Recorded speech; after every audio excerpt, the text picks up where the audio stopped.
Thank you very much once again, and welcome back to the last session. So today we're going to dive into the private sector perspective.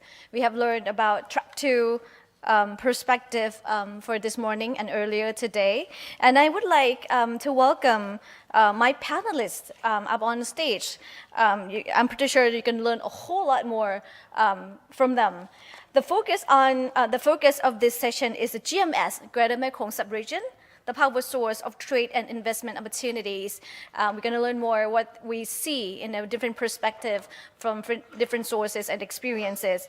First of all, I would like to, the first panel, would like to invite Mr. Mo Mieng Guo, or Rogers, from, he's the Secretary General of Union of Myanmar Federation of Chamber of Commerce and Industry, UMFCCI. Roger himself has a mechanical engineering background from Rangoon Institute of Technology, and also the mechanical engineering and industrial engineering from AIT. And he is very active. Look at his responsibility of UMFCCI policy and implementation, international relations, SME development, investment promotion, ASEAN and AEC affairs. Please give him a warm welcome.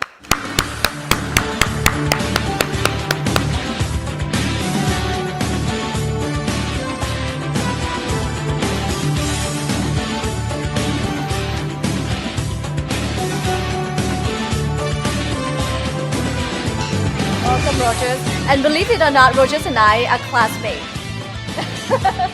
we met from CMA, the Capital Market Academy, and the GMS for particular. So we spent time together a couple months back, and then really happy to have you here.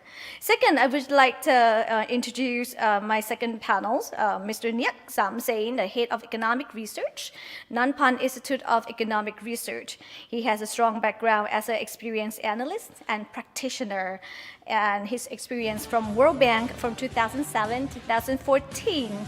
He undertook analytical works to inform policies and strategies of the World Bank and the government of Cambodia on aiming at reducing poverty. Welcome, Mr. Samsain. And guess what?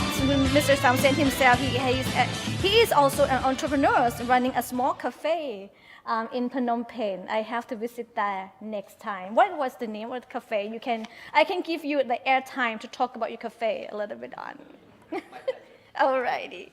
All right, and our final panel, I would like you to join along with me to welcome Mr. Phairat Burapha Chaisi. He's from Thai Chamber of Commerce with the background of electrical engineering from Wichita State University, and have done a whole lot of experience that relates to Board of Trade of Thailand and Thai Chamber of Commerce. Welcome.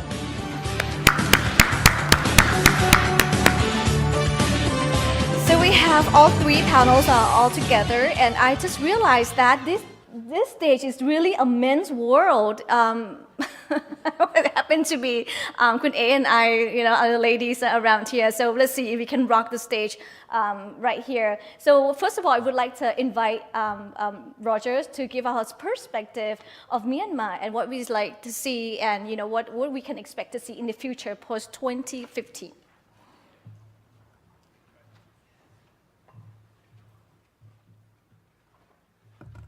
So supposed to have 50 minutes? Yes. Yes, thank you. Well, thank you very much, and having the chance to discuss about the ASEAN GMS Myanmar. Well, actually, we are from the private sectors, and we actually, happen to know ASEAN, and we learn about GMS from the private sector's perspectives. So we are not professional that's dealing closely with ASEAN in the politically, but of course I myself participating in the ASEAN activities, especially I'm the chairperson of the ASEAN AC committee in our chambers. So I do have a chance to learn more about, especially when we have chairing the ASEANs in 2014, so that we participate a lot in several meetings. So, well, I'd just like to start my presentation here.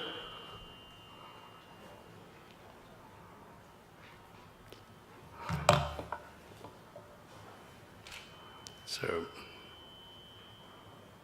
I think they're switching.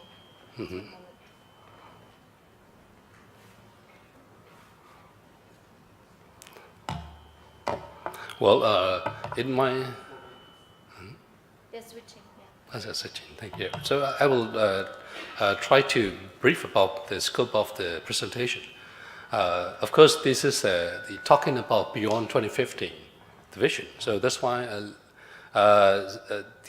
we talk about our GMS and also talking about our regional GMS, and especially within GMS, I would rather like to focus Thai plus CLMV. This is my main focus in this presentation, because in some way we call it like a Mekong sub-region, or we call it like a ACMEC, Mekong Topras. That's a MEC. So because we just recently have the ACMEC summit in Myanmar. So I think it's the very important region when we like a look at the ASEAN, especially for us, because of this all are connective. Whenever we talk about connectivities, those are the regions. So we have to have a very good cooperation where we can show like a sample of like our integration in the ASEAN. So that's why I think this is my main focus, to see the ASEAN issues. So that's why here I will not go details, but we still have a lot of the issues that still need to go to fulfill the AEC at the end of this year. So we still cannot fulfill yet. That's the first two sections already being discussed a lot for that one. I will not really go for that, but still to fulfill these four pillars of the AEC blueprints. So we still further to do, and we will have a further vision as well beyond 2015. So in the year 2014 summit, so we have a joint statement, and we announced for this like our AEC 2025 vision. Yes, previous panelists, I agree, visions. So we're going to have a new vision, but it's more details and concentrating in a more particular case. When you compare this two, so you can see that individually we are a little bit more go to particular details, and especially we have something like some details and the area that we want to go for sectorial integrations, that we will go further in the 2025 integration, all these are very much important for us when we look at from the business point of view. So a lot of my presentation and discussion will mainly from the business the point of views. So I think this is a little bit details that when we go for AEC 2025, that's each we will have like a 5 pillar anyways. So each sectorials, each pillars will have several the details that we can fulfill. I will not touch details on that one, but my focus is a little bit on the Thai plus CLMV, where we are fully connected. If we still have a lot of the developing partner to work together in this the development of this region. So my concern here is in this particular region, why we have to be so connected, then what will help to us? I will give you some more example that the practitioners are using these connectivities and also the development of this region. So this is what we want to review, and that's kind of like our, especially with Thai plus CLMV. Here, when we look at our, let's say, I call this one as region. So this region, if you compare with ASEAN, we are almost the same pace, same growth as ASEAN. But this is a really significant, the value with the world, the figures, especially with our nominal GDPs here in this region. So that's why it is, you can notice that why our region is so important in ASEAN and also in the world as well. So I think this is the growth rate is very, very significant move. And then when you look at this, the investment outlook in our region, so mainly you can see that there are China, Korea, Japan, US, and ASEAN others members, as well as our Mekong itself, our region itself. So investing in this region. So I can, here you can notice them. So some area was dominant by China investment, some area by Americans.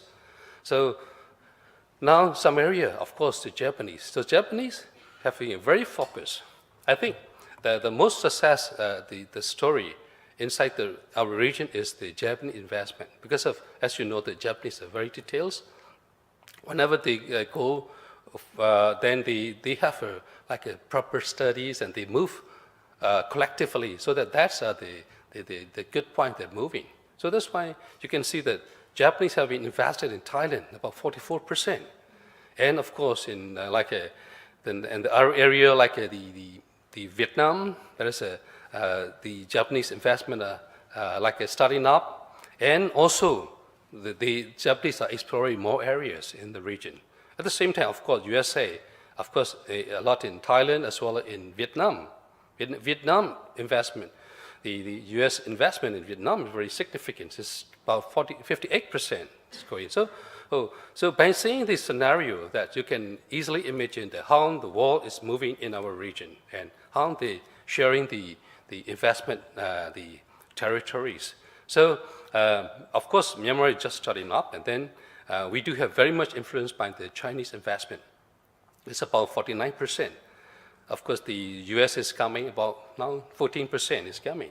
And the rest, you can see, 23% from our region, our Mekong sub-region.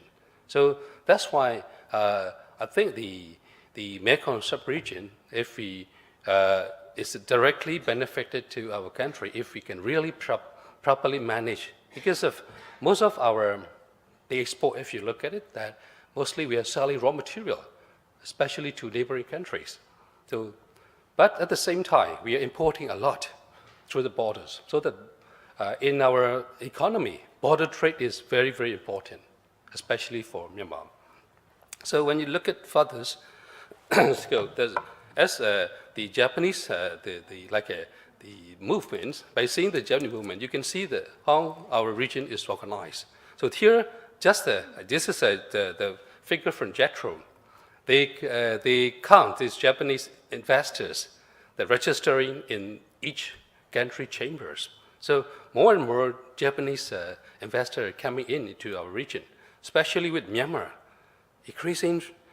You can see, I cannot believe, 2012 to 14, a 200% increasing. Number of Japanese investors is coming into our market. Of course, the Thailand, the Japanese have been they invested in Thailand for very significantly, so that the increment is not, in terms of percentage, not significant, but in number, huge.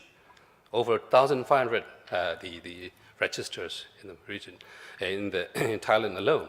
Also, you can see in Vietnam, very much increasing. So those are the sign that the more and more the investor, especially well-prepared investor, are coming into our regions. And when you look at each country, how much Vietnam, Cambodia, Laos, Myanmar, that they are start doing the business inside each countries. So this is another issue that this is our really opportunity. Whenever we talk about GMS, whenever we talk about this, the ACMEX, we are always talking about connectivities. So here are some proper studies of each destination. So what we are linked by the EWETs and South Economic Corridors and like a not sought, if it is including the China. So those are the connectivity, physical connectivity that we are dreaming of. So which is really influence to our economic development, to our region as well. Here, I think I would like to highlight when we talk about e-words, we always talk about missing link on Myanmar side. So, but this is a little bit like one of the bottleneck in this, let's say in this drawing, when the first imaging, they end up at the city called Molamyai. Actually, Molamyai is not a good deep sea port. So that's why now we are discussing several times with JICA and also discussing with some development partner that e-word can be extended up to Yangon, where Yangon can be like a practically walkable in our connectivity. So this is our concept, still working on it with our connectivity issues. So that's why. And this connectivity, so a lot of investors are working on each part of this connectivities. So again, come back to Japanese again. They are looking at these connectivity, and you can see that their future plan of expansion of this, the investment. So think of what we call it like a protection network. I think you might have heard that in the region that's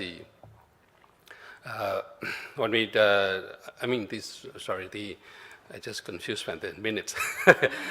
So coming back to so we are looking at the protection network that we really can, like a sourcing outside, we do not manufacture all the product in the same place. We can sourcing from the different part of the world. So the concept, this is really applicable with our connectivities. So now Thailand is a base for Japanese investors. Now they are thinking of Thailand plus one strategy, based from Thailand and coming to another our like GMS countries. Here, this is some key industry that in each our in our like a GMS country as a CLMV countries. So I will not go for details, but there are some particulars, the similarities that in each country are having. So especially with Myanmar and Cambodia, we are now the timing of inviting more FDI, so that also we still have a competitiveness in the labor costs. And then here, when you look at our investment scenario during last 13, so you can see which investor are investing in which particular industries. So those are possibilities that we're looking at for all the potential the investor can focus on. And then here is one of the strong points. When you look at this chart, this is a labor cost. So you can see CLMV countries are still in competitive, but of course some showing like a growth of the increasing the minimum wages, but they're still in competitive. Because of this competitiveness, you can see here is a comparison of our Thai plus CLMV of our strong point, the focus on the knowledge base and productivity, labor supply, and also resource and infrastructures, and also the access to market. Those are the comparison of each particular countries. So, and then I like to touch a little bit more about when we facilitating the foreign investor coming in the particular country, especially Myanmar. You can see that there are some governance indicators that I'd like to highlight. Rules of laws is very, very important. There's a lot of beautiful laws, but if there is lack of or weak on the rules of law, there's nothing used. So that's why we have to really focus on that one in every particular country to invite more foreign direct investment. So Myanmar is the last. And then control of corruption, also very important. Last survey in 2014, we have the survey with OECD, and we found that corruption is the most prominent figures, and many investors concerned on this one. Then our UMSCCI chamber surveyed this one, and finally government really angry. So that's it. This is a fact that we have to go for that. Then regulatory qualities. This is very important, and also government effectiveness. So are the key governance indicators that we really need to concern to invite all the foreign direct investments. So here is another the key factors for investment. This is about the electricity. Here in the chart, we are talking about like an outage of the electricity in a month. So you can see Myanmar and India. Of course, India is not in the region. So Myanmar is very high, frequent outage of this one. So that's why you can see the usage of generator is very high in our country. So that's one of the areas. If you look at from the potential, like investor point of view, power generation is one of the big businesses in Myanmar and the region as well.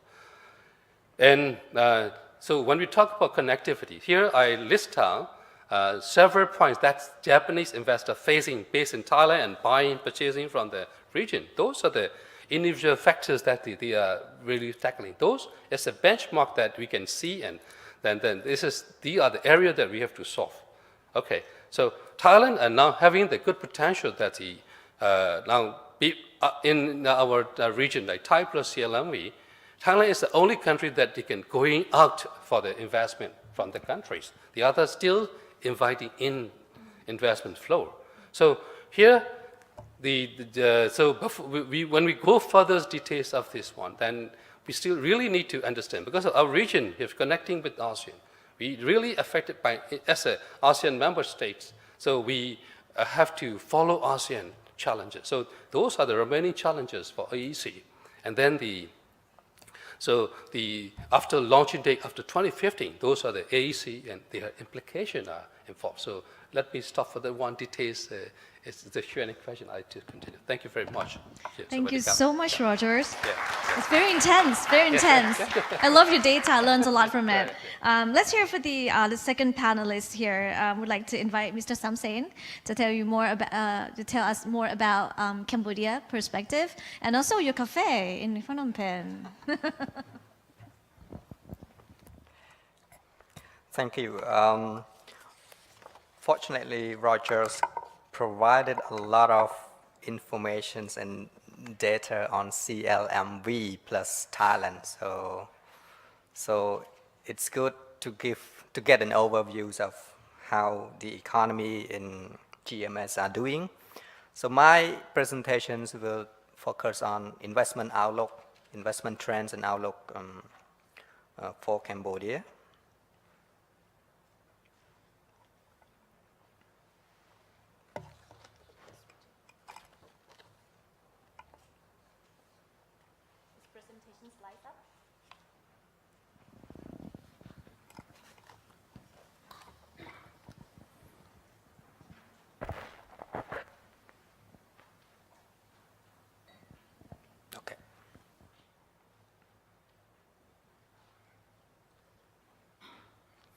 So my presentations will cover on investment trends and outlooks for Cambodia, and to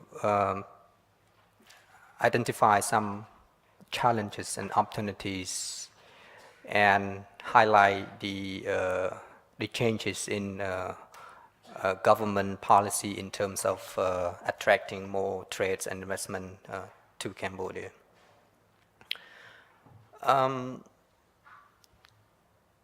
When you look at regional grouping by major international organizations or international consulting firms like Deloitte, KPMG, private sectors, you would see Singapore, of course, in the tops, and then Malaysia, Thailand, Philippines in the same group, a little bit more Vietnam, and then Cambodia, Laos, Myanmar at the bottoms of the grouping. I think the phase of development in these GMS countries are different, and the way these international organizations are grouping the economies makes a lot of sense. Like Cambodia, investment from foreign countries started to flow in mid-1990s, and only very lately that Cambodia has been a choice a choice of investors. In 1990s or in 1980s, Cambodia is not one of the destinations that investors would consider. And I could see that Myanmar right now has become another choice of investors who would consider to come in frontier economy like in ASEAN. So, but the way that the country receive the amount of investments are not robust.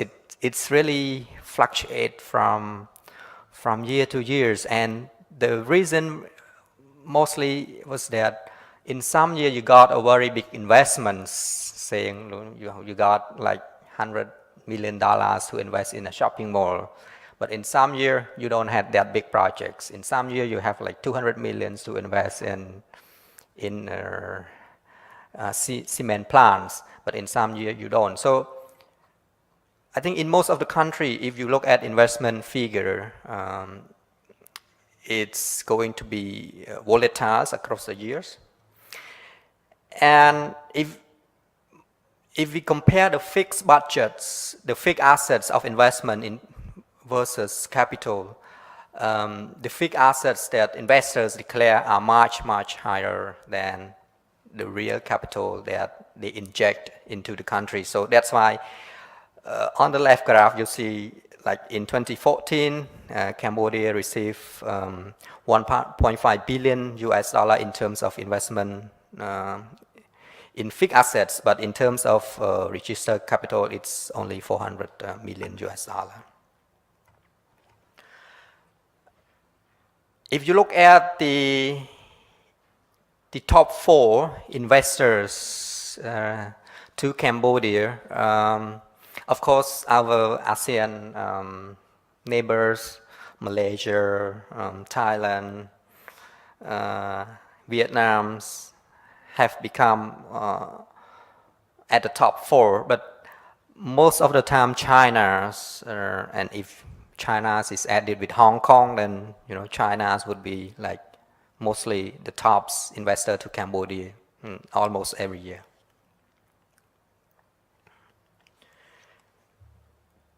For industry that investors are coming to Cambodia, it is actually very concentrations. There's a concentration of investment in terms of industry that have attract foreign capital so fast. Garment, producing clothes, agro industries and footwear are the top 3 sectors that receive most of attention from investors. We started to see Japanese investors coming to do car parts and electronics, but in terms of manufacturing, garments and footwear always dominates the field. In terms of outlooks in the short terms and the long term, I think it's going to be positive, assuming that everything else is okay, like domestic politics is okay, there's no fightings of so much in domestic politics. Geopolitics, hopefully that South China Sea is doing fine. The border dispute between Cambodia and Thailand, Cambodia and Vietnam will not happen. There would be no major natural disaster that hit the countries. So assuming that all those factors are consistent, we would see Cambodia prospects as a favorable destination for investment remains good. And there are reasons for 3 reasons for that. The first reason is in China's rising costs. We have been talking about costs. Labor costs in China has been rising for 10 years and it keep rising. So investors are trying to diversify trying to find a place so that they can diversify their production base. Cambodia fortunately lies between Thailand and Vietnam, where transportations, logistic facilities are good. So the region is very dynamic. So it's very lucky to locate in a very dynamic regions rather than in a sleepy region like in Africa. For long-term outlook, I do see that the Cambodia economy is going to attract more investment because in terms of the size of the economy, it's growing bigger. Cambodian populations would reach 20 million in 15 years.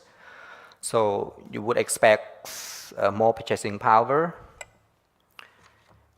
In terms of the ability to consume or to buy products, it's also more than doubles.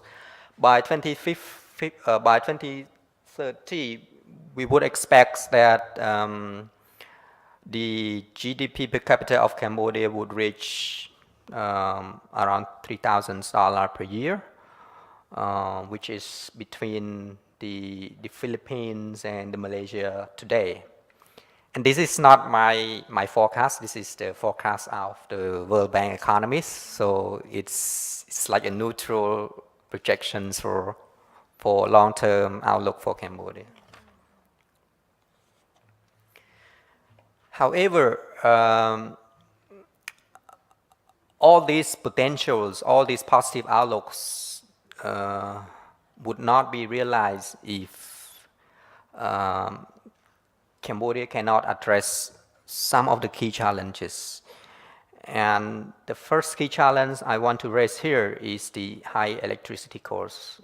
As you all may know,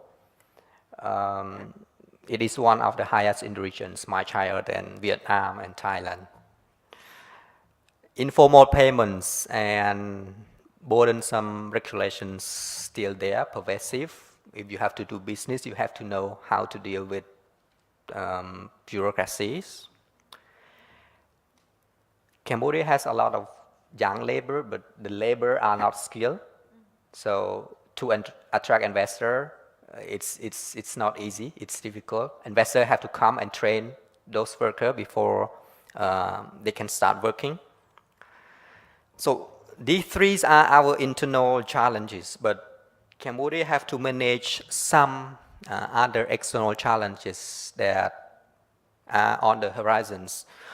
We know that Vietnam is in negotiation with EU to discuss bilateral trade agreements, and that would affect the garment and electronic industry. That's what we think. Thailand, I think, is working on develop estate zones along the Cambodian-Thai border. And this create challenges for Cambodia as a preferred destinations for manufacturing sectors. Our friend Myanmar is on the rise now. He says that like almost every week he has to receive many delegations coming to ask for investment partnership. And emerging risks of geopolitics. Politics is politics. It keeps having problems all the time. So how to manage it is the way that we have to deal with.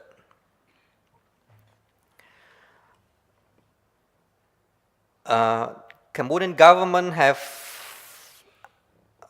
introduced some measures. I mean, a part of daily measures that the business people have lobbying. I mean, business people lobbying less bureaucracies. You have to do automations of some certificates, some registrations. So apart from all these daily lobbies by the business people, the government have put in place a policy framework which is called industrial development policies. This is a long-term policy, 10-year policy, 2015-2025. In that policy, one of the major components is to revise the investment law. Investment law that Cambodians developed in early 1990s is to give a lot of incentives, tax-intensive, tax holiday to investors. And now what they want is to the same, they still have incentives, but more targeted industry. And in that policies, the Cambodian Investment Board is now giving more authority to lead. Before, they are more they don't give enough power to act at all. So right now, they are given more power to act quicker. Industrial policies is a long-term strategy, but they realize that it's always good to have a long term, but what you need to do is actual measures in the short term so that business people started to see you are doing things seriously. So they have put in place 4 quick measures, and in the policy they committed to lower the electricity price by 5%, so from now until 2018. They will create a master plans which try to link Poipet along the Thai border to Phnom Penh, which is the capital, and to Bavat, which is the Vietnamese border, and to the seaport, Sihanoukville. So that when you transport goods to Cambodia and from Cambodia are much cheaper than before. Skilled laborers, it's going to be the top priorities within these 3 years. They will focus on vocational training, trying to encourage people, to give incentive people to go to vocational training so that they equip with skill before they enter the job market. And they place a lot of emphasis on Sihanoukville as a big economic zone. Right now, the big economic zone is nearby Phnom Penh, and the plan is to have Sihanoukville as an industrial hub because this is the seaport. This is the map that I'm trying to show you on how the government of Cambodia trying to develop a master plan for transportation and logistics linking Poipet, Phnom Penh, and Bavat, and Sihanoukville. So, if hopefully that all these challenges are addressed by the measures that the government is doing, we would expect that the opportunities for investors in Cambodia would be in electricities. I mean, if the country is facing electricity, I think the government would put a lot of incentive for investors who would come to set up power plants or hydropowers. Manufacturing, because they want to move from garment and footwear and agro-processing. So any investor who would come with electronics, construction materials, I think they would be very, very welcome. Then the third sectors would I see the potential for investment in Cambodia would be around tourism, hotels, restaurants, office space, and real estate developments. Of course, there are a lot of real estate development projects in Cambodia, but I do see there's still potentials for more investment. Lastly, when the economic activities are very dynamic, active, you would need financial sectors to facilitate your money. So any wish to set up commercial banks, I think would be a good sector you have to consider. Thank you for your attention, and for the pictures here. The reason I put these pictures is this big building, this high building, which was invested by the Koreans in 2007, but it has not been finished. So, but I think it's more with the investor themselves. Although this big project, 42-story building, is not finished, but we have seen a lot of skyscraper projects are being very active every day. So if you want to go and invest in real estate, maybe buy out these unfinished projects, then and it's pretty easy. Thank you. Thank you so much indeed, Mr. Samsen. Wow, that's from Korean investor, yeah? Yeah. What was their plan? They want to do like condominium or stuff like that, or office space? Both, multi-purpose. I see. Condominium, I office asked space. as if I'm going to buy it, but anyway, as I said, as if. Well, come down to our final panelists. I'd like to invite Ajahn Pairat to give you a quick overview and also look into the future, what is going to be in the post-2015. สวัสดีครับ The very good afternoon, ladies and gentlemen.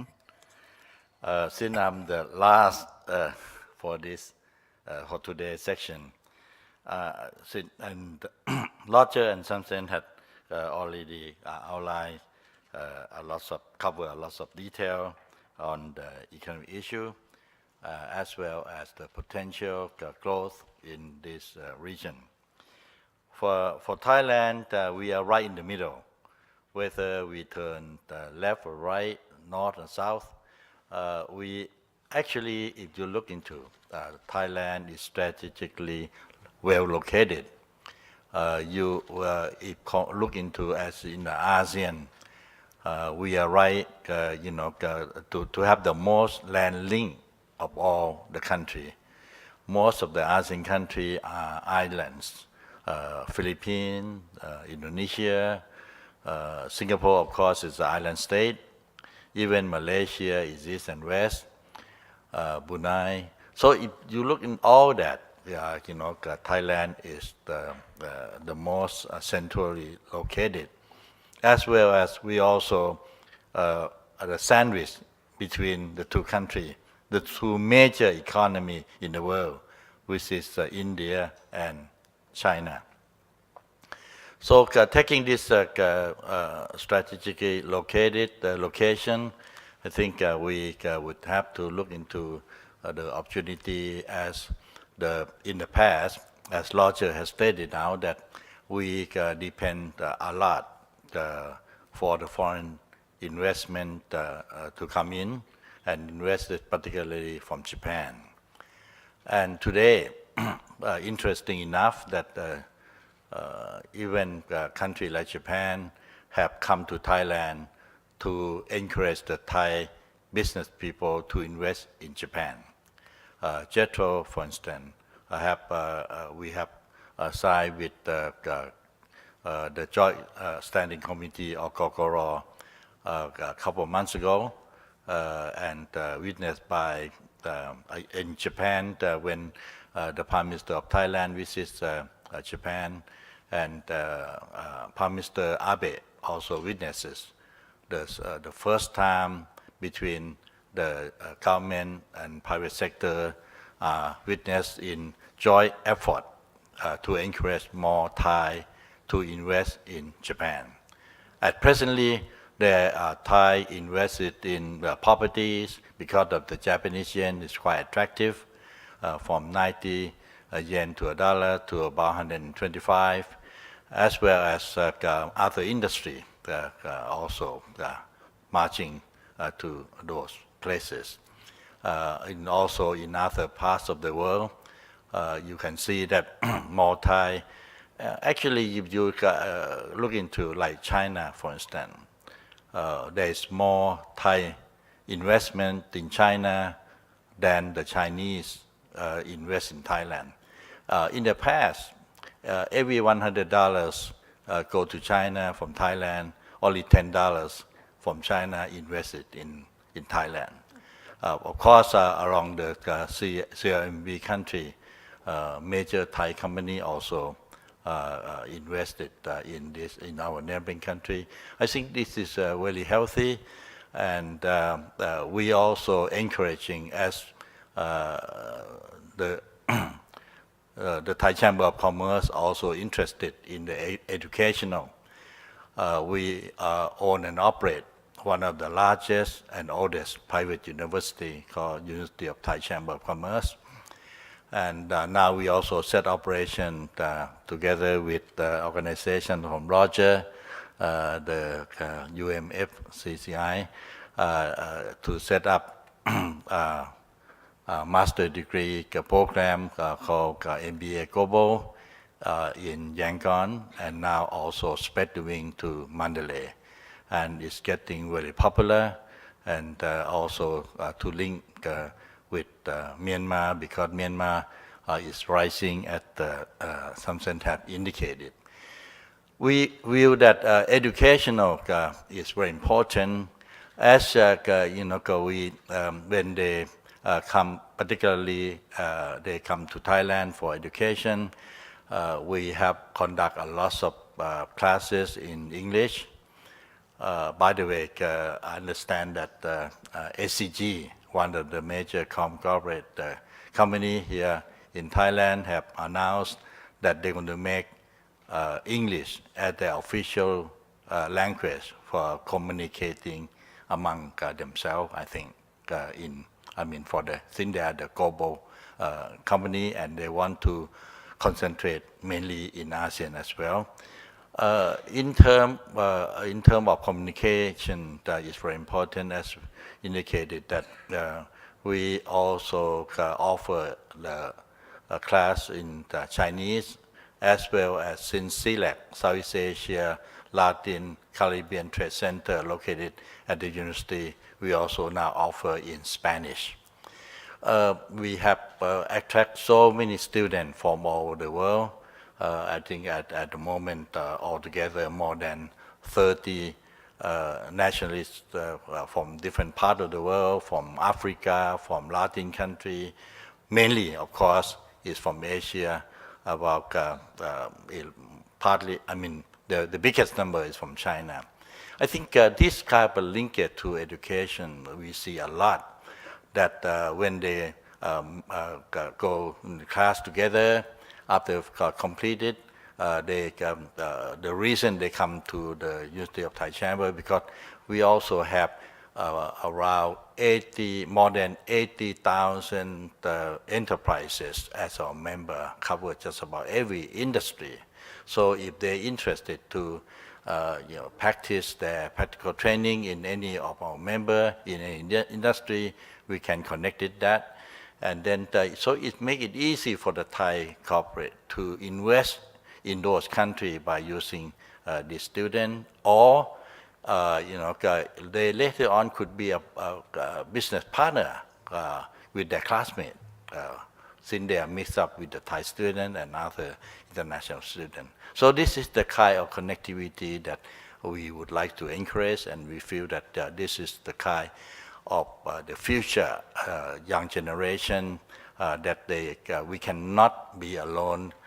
We have to be global, as well as when we look into one interesting part is that the two leaders from Thailand and Japan have been discussed that we have some basic common is that we are getting into the aging society.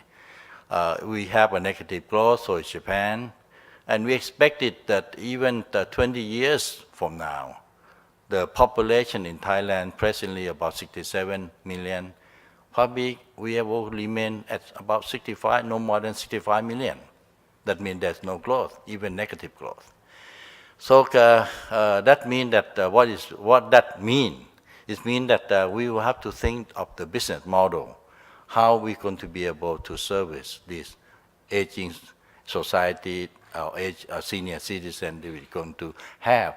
They will be live longer, and we will be seeing that when people say that, oh, our ancestor is getting to 100 years or over 100 years, that will be something in common that we will see, because they take good care of their health, they live much longer.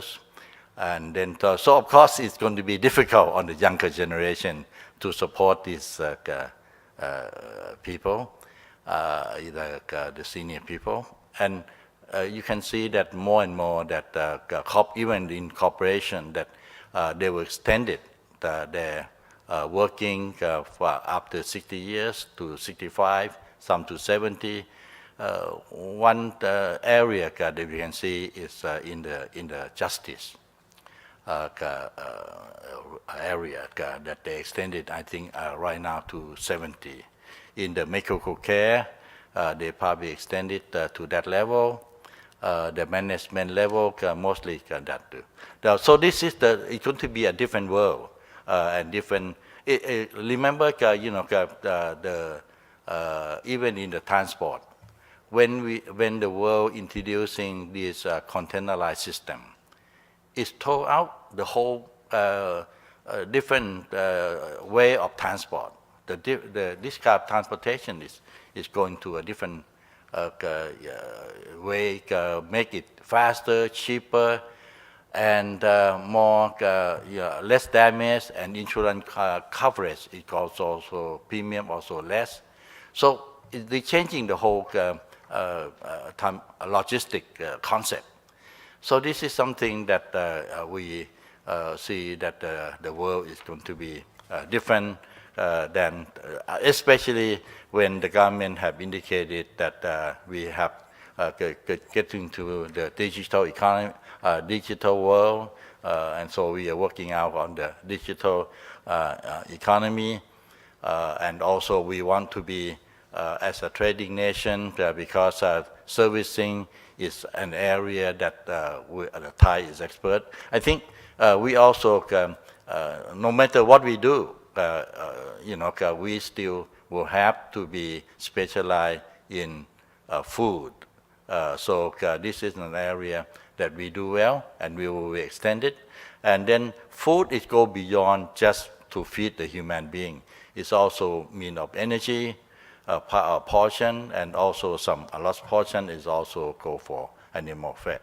So whatever we do well, and then so much talk about food security, food safety, and also food standard.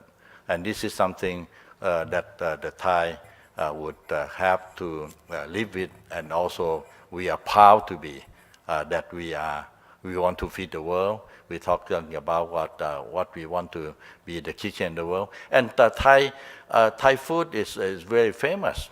When one travel all over the place, it's say Thai food, it can sell. And this is the kind of standard that we also have to keep. As well as that, I remember at one time I visited Saudi Arabia, and they said they cannot go anything over there. And they said, well, whenever there's shortage of food, Thailand is the place that they first on the list that they think of. So this is an area that we feel that we want to continue.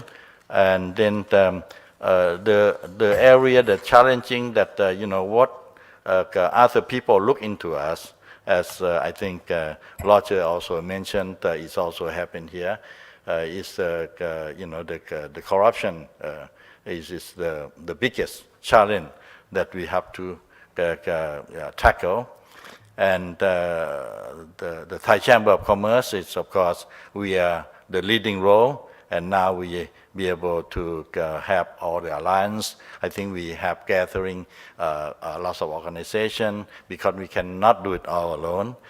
So this is something that we will have to tackle in terms of have all our members, as say 80-some thousand enterprises to be more transparency in terms of good governance, and of course to go by the rule of law. this is something have been talking so much, and this is something that is true in the business. This is something we would have to work on. And in terms of the region, the topic talking about GMS, we expanded beyond GMS. We have the Mekong Japan, which is quite active, and also now with Mekong Korea is also ongoing. That means that this country is want to connect it with our GMS region. As well, of course, China is part of the member of the Mekong sub-region. So we will continue to look forward to China to be playing a major role. Especially one thing that that were important is the financial services, because this is something that like to see that we are like to have the Chinese RMB to be play a major role in the international area, as well as if we be able to accept one another of our currency, if we could be accepted Chad for Myanmar, Laos give, Cambodia Riel, Vietnam Dong. Of course, I think our biggest border trade today is Malaysia. So Malaysia ringgit is probably very active at the moment. So if we be able to accept one another of this local currency rather than have to go to the third currency, I mean like US dollar or other currency, I think this is something that would encourage the government of our neighbor and the Thai government to put forward and trying to expand the trade and look into the more border trade that are very important today. In which today, when we look into ASEAN and EU 27 countries, they trade among themselves about 70 or 80%. When we look into ourselves in ASEAN, how much we are trading among ourselves, surprisingly to look into that, it's only 18-20%. So we still have a big room. So if to do that, if I indicated the currency among ourselves that we would like to encourage to accept one another, that would be our goal to expanding our border trade among the GMS country. Thank you. Thank you very much. I think we have a couple of minutes for a couple of questions from this panel. Anyone would like to pose the questions? All right. If not, I will take, You can think about your questions a little bit. Well, if not, I would like to take this few minutes because Dr. Prapat actually gave me the green light to sum up the conversation that we have all together today. And for the conversation earlier that we talked about the trade and investment and focus on the GMS region, we see a lot of opportunities, but still yet we have some concern for the future of ASEAN, such as geopolitics still there, the border dispute. And very positive thing is this region is a very dynamic region, but that's come down to the way that we're going to work together as a partners to make this region more prosper in the future. We're discussing about the security issues, ranges from political security, human security, trade and cyber security, and down to even food security. So these are stuff that these are conversations that are going on this afternoon and discussing what we need to aim for and all together, hands in hands, deal with those issues properly. But if I would like to sum up what we're discussing this morning, just take about a few minutes to recap what we learned and conversation that we exchanged here. A lot of things that I really like, such as the quote, ASEAN is not just for the leaders. ASEAN should be built by us, people, just like us.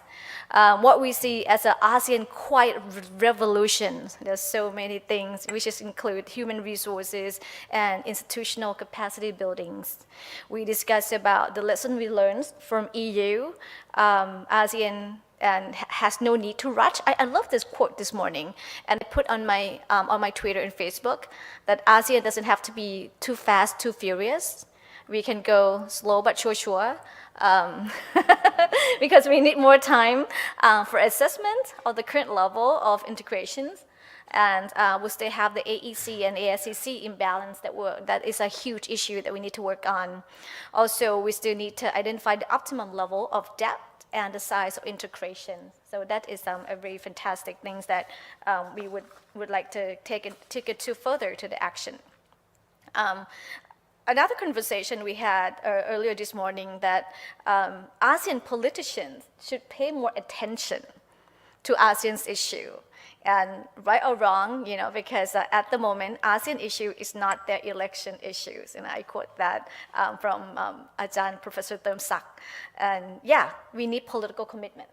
We have trade commitments. We have people are actually working firsthand right on stage, try to match up in terms of trade and investment. But yet again, we're more likely to be a stronger structure if we have those political commitment from the top down as well. We also discuss human right and human protection. We talked about how to drive the vision, that we need to answer three main questions: how far, content, performance, and delivery. But believe it or not, how we do the performance assessment and how we deliver, the mission is still weak. I was getting involved into a midterm review of ASEC, and I can see the whole point that we have the goal, we have the numbers, but in the process of delivery itself is pretty weak. So that is that thing that we need to look out for. Economic issues, we still have rich and poor gap. ASEAN, right or wrong, we need to change the mindset. We don't want to be the economic competitor. We should see each other as a partners, and that go along with the Mr. Pyrat towards the end, discussing about intra-ASEAN investment. I can't believe EU, like 70% is really huge. But now I think it's about 18% down, or to 24% approx. And some rule of thumb that I had, if we want to have economic stability as well as another stability in this region, we should at least trade between one another more, at least 40% of the trade investment. So this is something that we can help and boost that forward directly and indirectly to the futures. So yep. So that concludes to the end for the TU ASEAN International Conference of 2015 under the theme of ASEAN's post-2015 vision.